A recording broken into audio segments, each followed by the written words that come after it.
আসসালামু আলাইকুম। সৌদি আরবের ভিসা কি বর্তমানে অফ হয়ে গেছে নাকি খোলা আছে? অনেকে জানতে চায়, অনেকের এজেন্সি বলতেছে সৌদি আরবের ভিসা নাকি অফ হয়ে গেছে, বলে ভিসা নাকি এখন উঠে না, ভিসা নাকি এখন মানে বর্তমানে পুরোপুরি অফ হয়ে গেছে। কোনটা সত্যি? অনেকে আমার থেকে জানতে চায় যে ভাইয়া আমাদের এজেন্সি আমাদেরকে বলে যে সৌদি আরবের ভিসা বর্তমানে অফ হয়ে গেছে। তো আমাদের এজেন্সি কি মিথ্যা কথা বলছে নাকি সত্যি কথা বলছে? অবশ্যই আপনার ভিডিওতে আমাদেরকে বলবেন।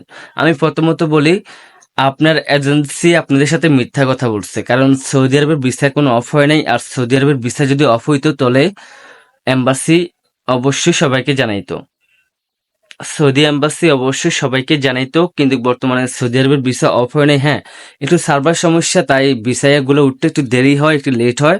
তাকামুল সার্টিফিকেট ছাড়া কিন্তু এখন লোড আনলোড, অফিস ক্লিনার, এসব ভিসা কিন্তু উঠতে একটু লেট হয়। তবে সৌদি আরবের ভিসা অফ হয় নাই। আপনার এজেন্সি আপনার সাথে মিথ্যা কথা বলছে টাকা খাওয়ার জন্য। হয়তো আপনার এজেন্সি আপনার থেকে টাকা পায়, নতুবা আপনার এজেন্সি আপনাকে মানে কিছু একটা করবে, যে আপনাকে নেবেন, আপনাকে ঘুরাবে, এরকম একটা কিছু মানে মানে করতে চায়। তাই আপনার এজেন্সি বলতেছে আপনার মানে সৌদি আরবের ভিসা বর্তমানে অফ। তো আমাকে যারা প্রশ্ন করছে অবশ্যই বুঝতে পারছেন, সৌদি আরবের ভিসা অফ না, খোলা আছে ইনশাল্লাহ। আপনারা যাইতে পারেন, আপনাদের এজেন্সির সাথে আপনারা পুরোপুরি কথা বলেন। তো আপনাদের এজেন্সিকে ধরে আপনারা যাইতে পারবেন।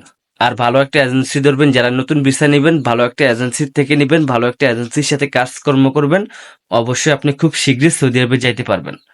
তো অবশ্যই বুঝতে পারছেন, পরবর্তী আপডেটের জন্য অবশ্যই আমাদের ইউটিউব চ্যানেলের পাশে থাকবেন। আমরা কিন্তু প্রবাসীদের আপডেট খবর সবার আগে দেওয়ার চেষ্টা করি। তো সবাই ভালো থাকবেন, সবাইকে ধন্যবাদ।